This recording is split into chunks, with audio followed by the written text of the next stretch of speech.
Bismillahirrahmanirrahim. Assalamualaikum warahmatullahi wabarakatuh. Perkenalkan, nama saya Eliana, NIM 1901010502998. Pemateri pertama dari kelompok 6. Jadi langsung saja saya ingin menjelaskan tentang pengertian instruktur diklat. Jadi instruktur diklat sendiri adalah seseorang yang bertanggung jawab melaksanakan kegiatan pelatihan kerja kepada peserta pelatihan di Balai Pelatihan Kerja atau BLK biasanya disebut pada bidang atau jurusan tertentu. Tugas seorang instruktur diantaranya adalah biasanya membimbing dan mengawasi peserta pelatihan di dalam mendapatkan pengetahuan dan keterampilan untuk bekerja.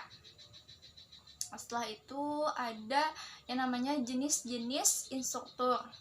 Yang pertama ada instruktur terampil, adalah instruktur yang mempunyai kualifikasi teknis yang pelaksanaan dan tugas fungsinya mensyaratkan penguasaan teknis dan prosedur kerja di bidang pelatihan dan pembelajaran jurusan tertentu.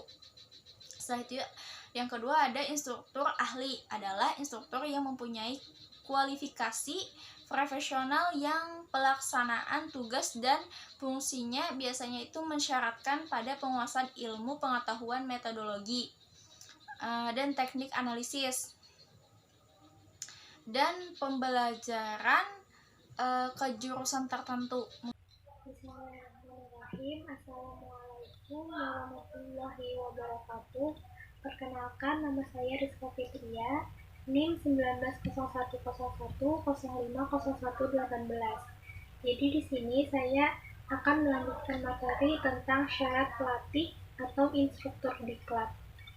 Yang pertama ada persyaratan uji kompetensi instruktur junior atau junior trainer, yaitu 1. Memiliki ijazah S1 program studi pendidikan dari Fakultas Keguruan atau memiliki sertifikat pelatihan berbasis kompetensi untuk KKNI kualifikasi level 3 pada metodologi pelatihan, atau instruktur yang berpengalaman dengan kualifikasi level 3 pada metodologi pelatihan di lembaga pelatihan minimal 1 tahun secara berkelanjutan. Selanjutnya, persyaratan uji kompetensi instruktur atau trainer, yaitu 1. Memiliki ijazah S1 program studi pendidikan dari Fakultas Keguruan atau memiliki sertifikat pelatihan berbasis kompetensi untuk KKNI kualifikasi level 4 pada metodologi pelatihan, atau instruktur yang berpengalaman dengan kualifikasi level 4 pada metodologi pelatihan di lembaga pelatihan minimal 2 tahun secara berkelanjutan. Selanjutnya, persyaratan uji kompetensi instruktur senior atau senior trainer, yaitu 1. Memiliki ijazah S2 program studi pendidikan dari Fakultas Keguruan atau memiliki sertifikat pelatihan berbasis kompetensi untuk KKNI kualifikasi level 5 pada metodologi pelatihan, atau instruktur yang berpengalaman dengan kualifikasi level 5 pada metodologi pelatihan di lembaga pelatihan minimal 3 tahun secara berkelanjutan. Selanjutnya, persyaratan uji kompetensi instruktur master atau master trainer, yaitu memiliki ijazah S2 program studi pendidikan dari Fakultas Keguruan atau memiliki sertifikat pelatihan berbasis kompetensi untuk KKNI kualifikasi level 6 pada metodologi pelatihan, atau instruktur yang berpengalaman dengan kualifikasi level 6 pada metodologi di lembaga pelatihan minimal 4 tahun secara berkelanjutan. Selanjutnya, persyaratan uji kompetensi pelatih di tempat kerja. 1. Memiliki ijazah S1 program studi pendidikan dari Fakultas Keguruan atau memiliki sertifikat pelatihan berbasis kompetensi untuk skema pelatih di tempat kerja, atau instruktur yang berpengalaman untuk skema pelatih di tempat kerja pada bidang metodologi pelatihan di lembaga pelatihan minimal 1 tahun secara berkelanjutan. Selanjutnya, persyaratan uji kompetensi pengelola lembaga pelatihan. 1. Memiliki ijazah S1 program studi pendidikan dari Fakultas Keguruan atau memiliki sertifikat pelatihan berbasis kompetensi untuk skema pengelola lembaga pelatihan atau berpengalaman untuk skema pengelola lembaga pelatihan di lembaga pelatihan minimal 1 tahun secara berkelanjutan. Selanjutnya, persyaratan uji kompetensi instruktur pelaksana pelatihan. 1. Memiliki ijazah S1 Fakultas Keguruan atau memiliki sertifikat pelatihan berbasis kompetensi untuk klaster pelaksana pelatihan tatap muka atau tenaga kerja berpengalaman sebagai pelaksana pelatihan tatap muka pada sebuah lembaga pelatihan minimal 1 tahun dan atau minimal mengajar atau memberi pelatihan 10 kali penugasan. Selanjutnya, persyaratan uji kompetensi instruktur pengembangan pelatihan. 1. Memiliki ijazah S1 Fakultas Keguruan atau memiliki sertifikat pelatihan berbasis kompetensi untuk klaster pelaksana pengembangan pelatihan atau tenaga kerja berpengalaman sebagai pelaksana pengembangan pelatihan pada sebuah lembaga pelatihan minimal 3 tahun dan atau minimal mengajar atau memberi pelatihan 20 kali penugasan. Selanjutnya, persyaratan uji kompetensi instruktur pengawasan pelatihan, yaitu memiliki ijazah S1 Fakultas Keguruan atau memiliki sertifikat pelatihan berbasis kompetensi untuk klaster pelaksana pengawasan pelatihan atau tenaga kerja berpengalaman sebagai pelaksana pengawasan pelatihan pada sebuah lembaga pelatihan minimal 5 tahun dan atau minimal mengajar atau memberi pelatihan 30 kali penugasan. Selanjutnya ada tugas dan peran instruktur diklat. Tugas pokok instruktur adalah melaksanakan kegiatan pelatihan dan pembelajaran serta pengembangan pelatihan. Tugas instruktur yaitu mengajar, melatih, mempersiapkan bahan latihan, dan membuat laporan akhir pelatihan. Instruktur pun bertanggung jawab menyiapkan materi latihan, menyiapkan fasilitas, dan mengevaluasi peserta pelatihan. Peran dan tanggung jawab yaitu ada 1. Menyusun rencana pengajaran atau kurikulum sebagai acuan pembelajaran. 2. Membuat perangkat pelatihan. 3. Mengajarkan pengetahuan dan keterampilan yang diperlukan dengan bertanggung jawab pada satu bidang spesialis di jurusan kejuruan. 4. Memberikan konsultasi dan nasihat serta rekomendasi karir kepada peserta. 5. Membuat evaluasi dan pelaporan pelaksana kegiatan pelatihan. 6. Merencanakan pelaksanaan uji kompetensi kerja. 7. Melaksanakan uji kompetensi kerja. 8. Melaksanakan kegiatan evaluasi dan pelaporan pelaksanaan uji kompetensi kerja.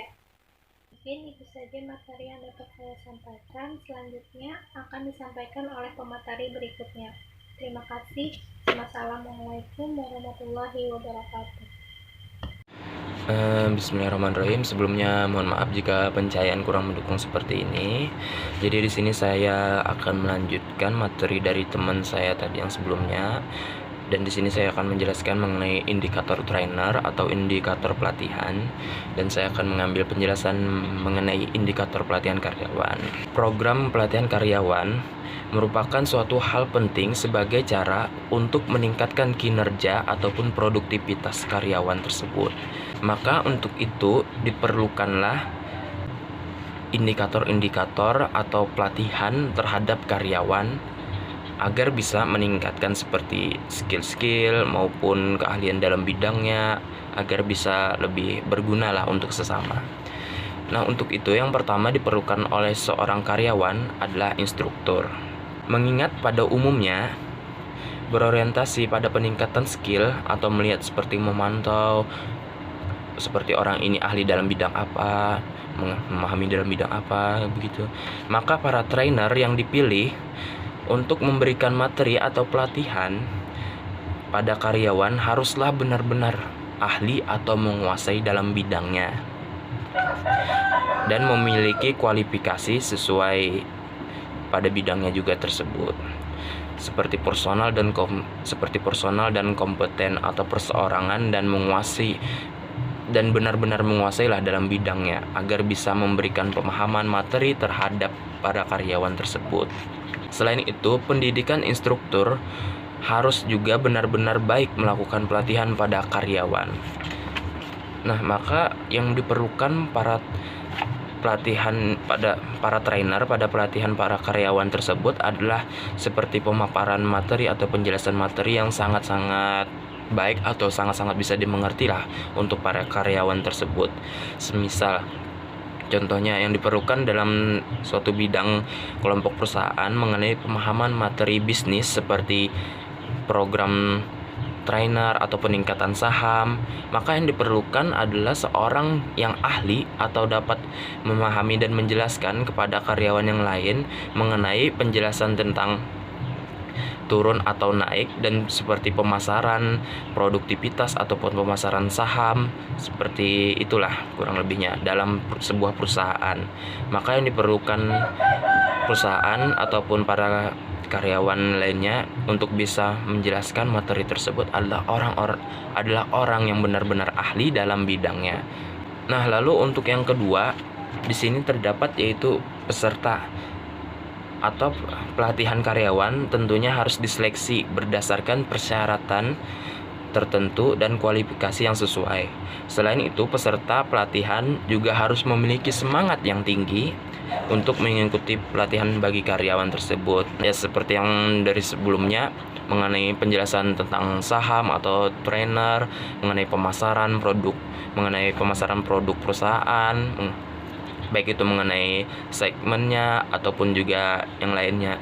Jadi di mana sebelum dilakukan instruktur atau pelatihan pemahaman mengenai pemasaran tersebut, pastilah peserta ini harus diseleksi terlebih dahulu apakah seorang peserta ini memang benar-benar pas di dalam bidang seperti saham ataupun juga pemasaran. Jadi harus disesuaikan terlebih dahulu, karena jika tidak sesuai itu juga dapat mempengaruhi terhadap peserta itu sendiri, di mana sulit untuk memahami materi dan juga berpengaruh terhadap perusahaan ataupun sebuah kelompok organisasi.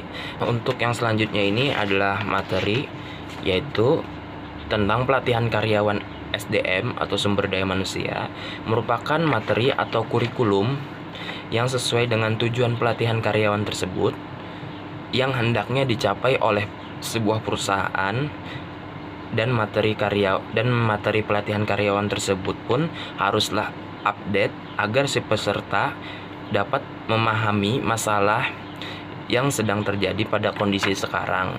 Jadi di mana pada pelatihan karyawan, di mana seorang pemateri ini dapat menyampaikan seperti berita yang sedang lagi rame-rame dibicarakan, seperti trending topik lah begitu.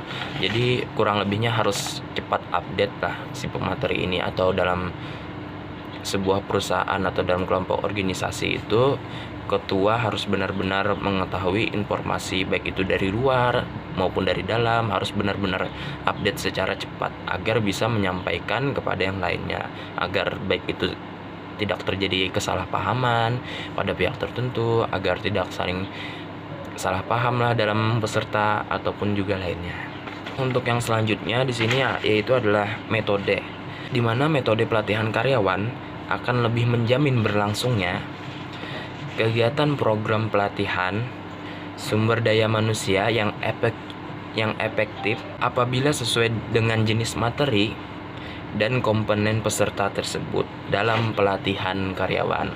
Nah, jadi dalam pelatihan atau sejenis pemaparan materi itu, pastilah yang diperlukan yang utama itu adalah sebuah praktek, di mana sebuah praktek itu dapat berlangsungnya agar bisa saling memahami materi bagi peserta, dan juga pemateri bisa cepat untuk menyajikan materi selanjutnya. Karena metode praktek ini adalah metode yang sangat efektif digunakan seorang pemateri untuk peserta agar bisa memahami lebih cepat di dalam materi tersebut. Nah, untuk yang selanjutnya adalah tujuan pelatihan. di mana tujuan pelatihan ini merupakan tujuan yang telah ditentukan, khususnya terkait dengan penyusunan rencana aksi atau action play, dan penetapan seperti sasaran serta hasil yang diharapkan dari sebuah pelatihan yang akan diselenggarakan. Selain itu, tujuan karyawan haruslah disosialisasikan sebelumnya pada para peserta agar dapat memahami pelatihan karyawan perusahaan tersebut. Jadi tujuan pelatihan karyawan tersebut adalah untuk pemahaman terhadap karyawan itu sendiri, di mana pemateri harus bisa menyampaikan materinya dengan baik dan benar, seperti bisa kreatif ataupun sebagainya. Karena tujuan dari pelatihan tersebut juga tersendiri adalah agar penyampaian mengenai pemahaman dari sebuah materi terhadap peserta ataupun karyawan dapat bisa benar-benar dimengerti. Kurang lebihnya begitulah. لا تقل لي وحدي أو كيف السبيل